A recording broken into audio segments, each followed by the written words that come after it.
Vintage Magic. Game, collect, invest. For more information about our consulting and professional services, visit vintagemagic.com.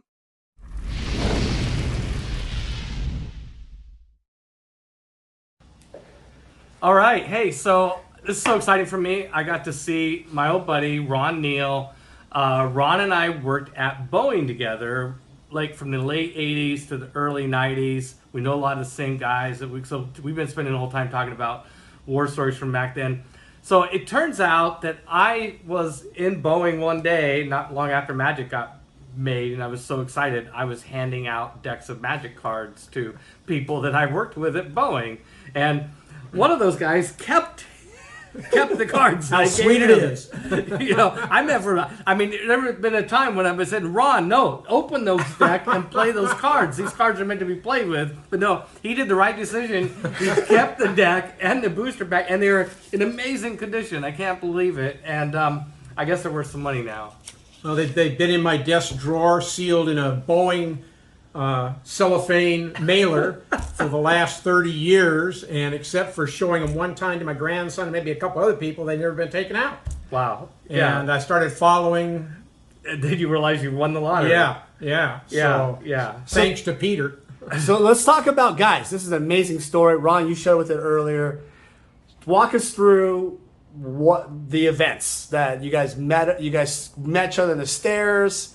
Yeah, you know, it was Boeing. It's a big company. We were down at Kent Space Center, building 1804. Was that? Yeah, I think it was building 1804. The same building the IUS program was in. We worked for Vince Calori and the Advanced Launch System project, and it was a big engineering bay. This is back in the day where everybody smoked in the engineering bay. I set Route 2, 80 engineers, and they're all of them smoking all day long. I was too young to notice. I didn't care. I was working at Boeing. And Ron also, I worked on ground operations. Ron also worked on ground operations. That is like figuring out what is the operations for launching a rocket.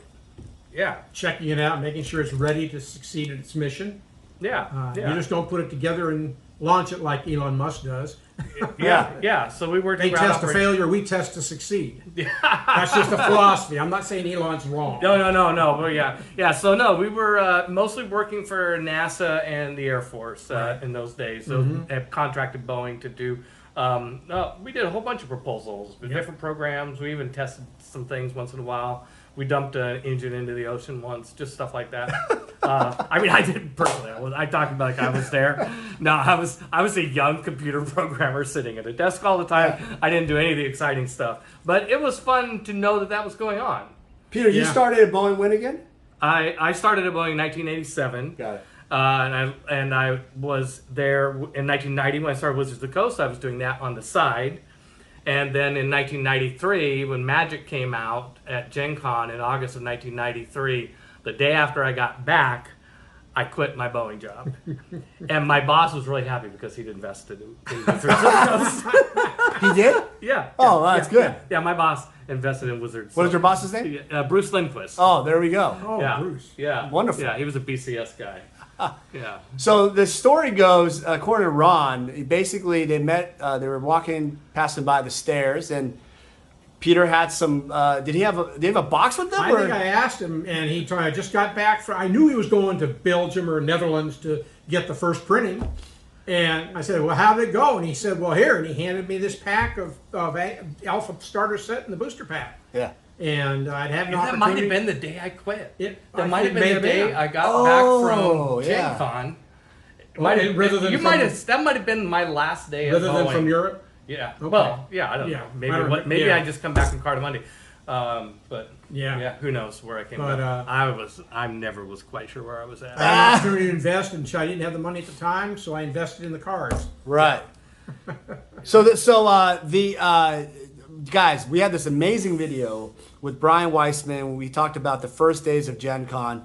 But Peter, why don't you just brief summary, Gen Con again with Alpha, just give us a little tidbit again, reminder of what that was, how Magic was. Well, it was crazy. It was 1993, Magic the Gathering was coming to the market. Richard designed the game in 1991.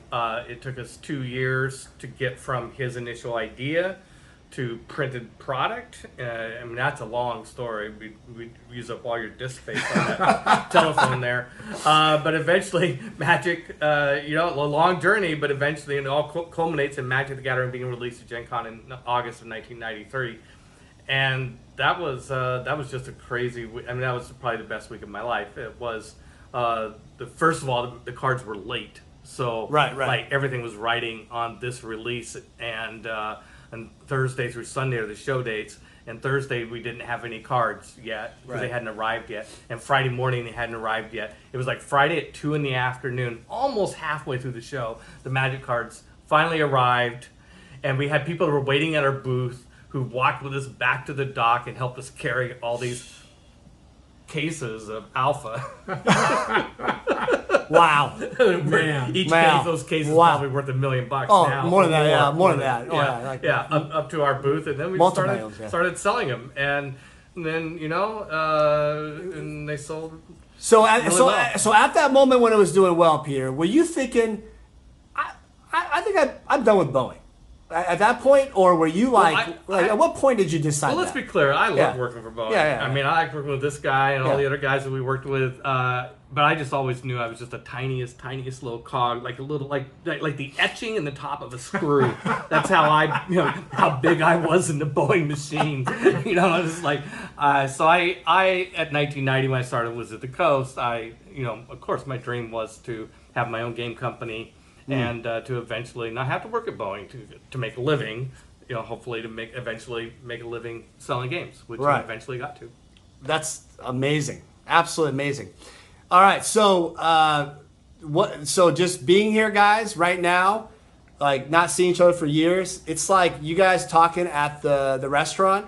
It's like old friends. Yeah, it was I like, swear.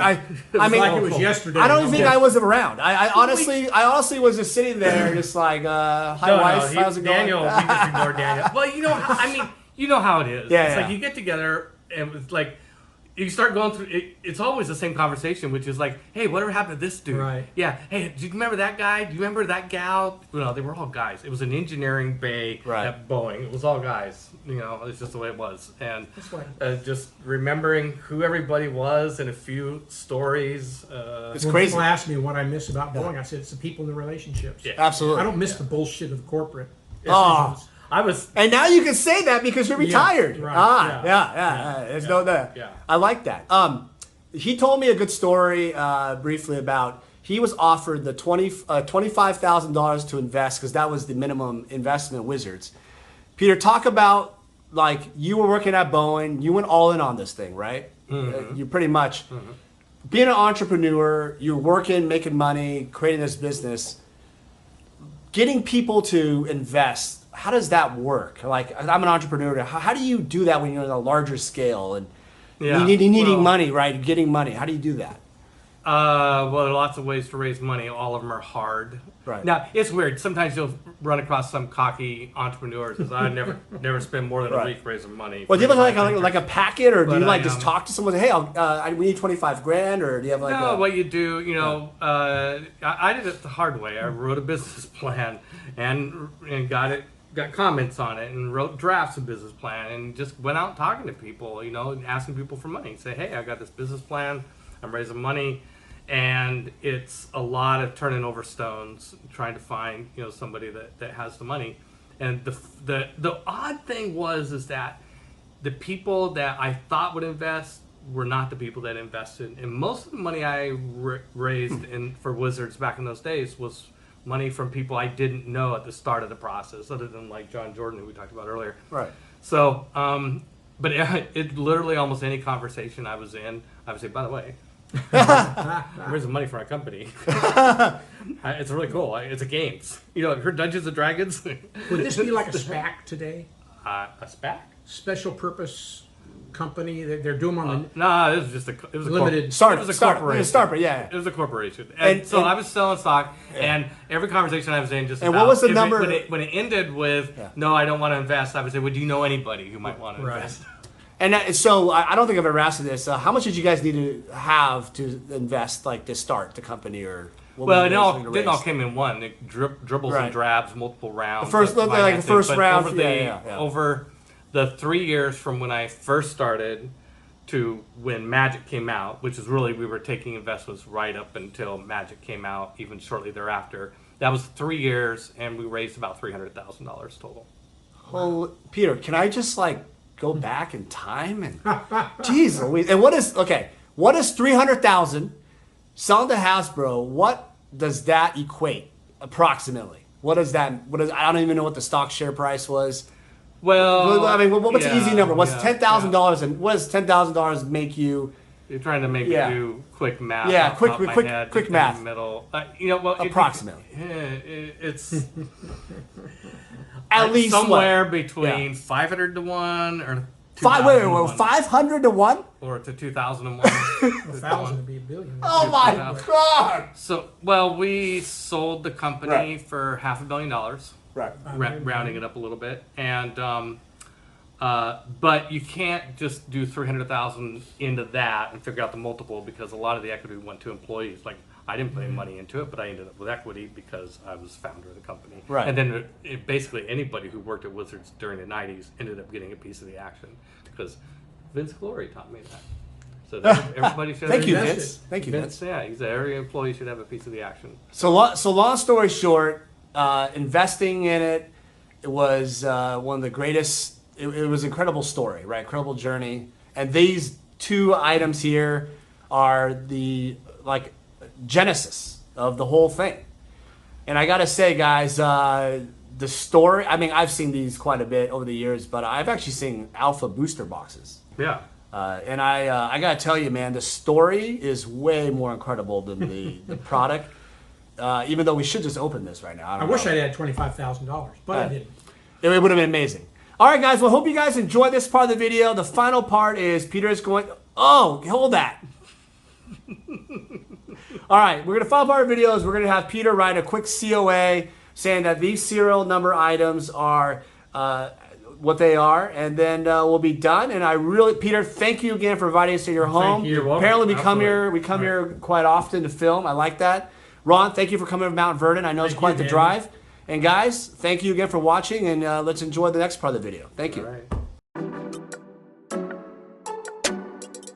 Hey everyone, it's me, Daniel with VintageMagic.com. I want to share with you more about how we handle consignments. So to begin the consignment process, we actually need to start with the consultation service. In this consultation, I will determine what you're looking to do. And generally, consigners usually tell me, hey Dan, I'm looking to sell my items and maximize the value of their collection. After we determine through the consultation, I usually like to do an appraisal process. And an appraisal process in terms of a consignment is more fitted towards authenticity and valuation for current market values. From there, after a contract is crafted and signed, we will then receive the items from you. The reason why our consignment process is very thorough is we also identify cards that could be graded so then they can maximize higher dollar values. So the payment process is very simple. Once we have sold your items, you'll get an updated ledger and we will process payment for whatever form of payment you need. As a consigner, you're gonna experience our white glove service. What that means is I'm gonna personally handle your collectibles from beginning to end. And rest assured, the client that purchases your collectibles will also receive the same white glove service. It's a signature service that I really pride myself on in working closely with my clients. Vintage Magic. Game, collect, invest. For more information about our consulting and professional services, visit vintagemagic.com.